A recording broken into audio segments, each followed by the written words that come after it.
Anti-government protesters have again flooded the streets of Iran, despite the authorities resorting to lethal force against them. Human rights groups are reporting hundreds of deaths in nationwide protests. The Islamic regime has ordered counter-rallies in an attempt to regain the initiative.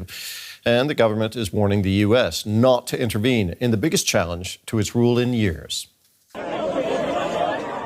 Corpses in black bags left on a street, and grieving relatives who've come to identify the remains.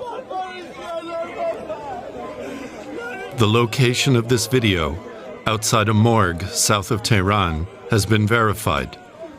Its date has not.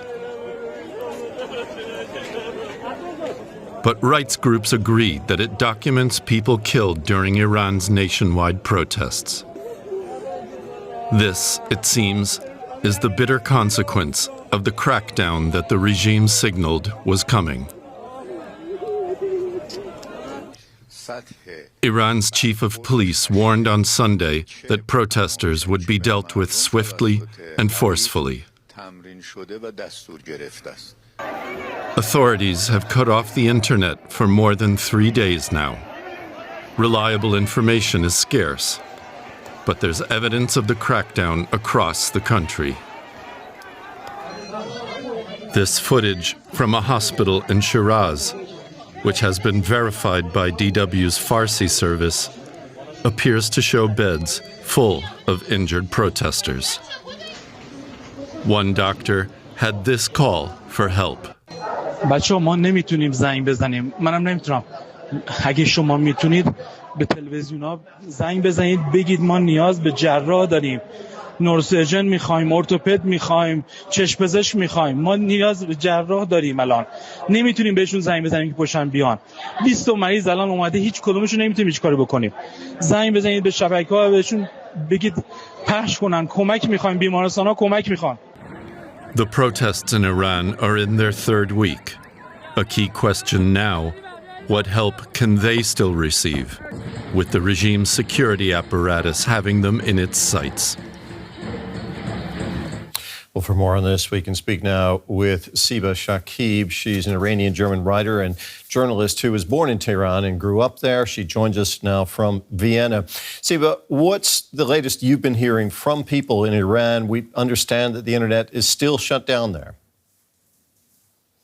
Harry, it's so sad. It's devastating.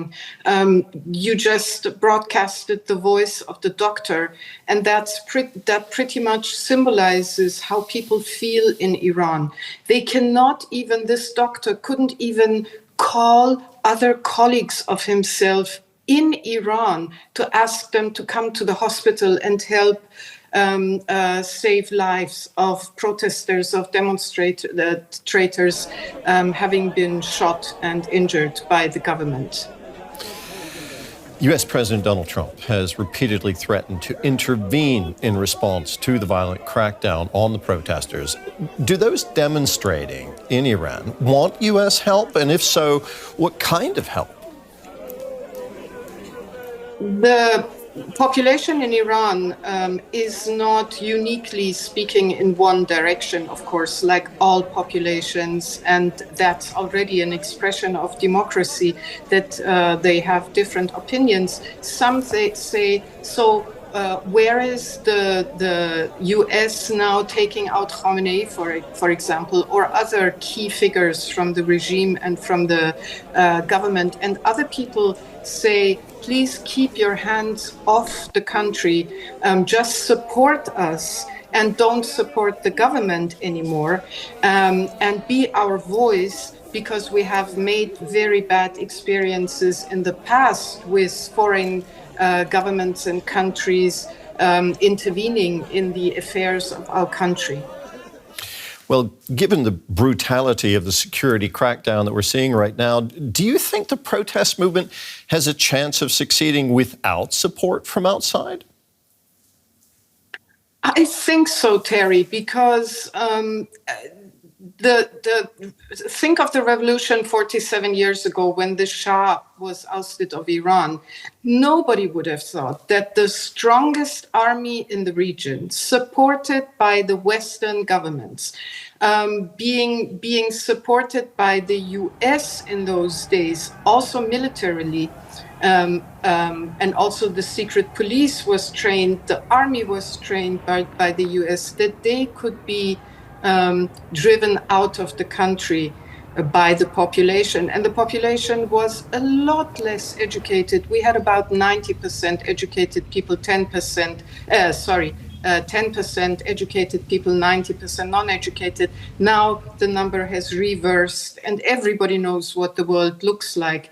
And I'm pretty sure that if the West stops supporting the government but supports the population morally, and does what is permitted on international level, but not entering militarily, the population in Iran will topple this regime as well.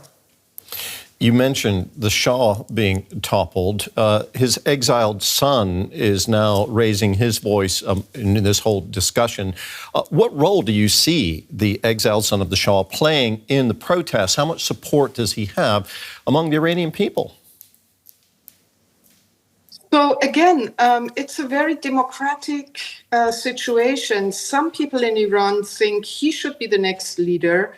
Others think he should never be the next leader.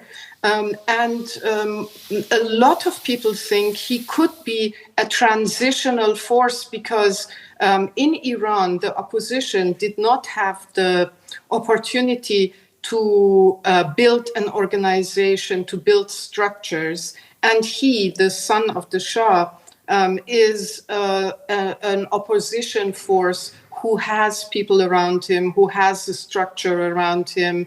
And maybe he could come and initiate a new beginning in Iran, but definitely not stay for long. Siba, thanks for talking with us again. That was writer, filmmaker, journalist Siba Shakib. Thank you so much, Terry.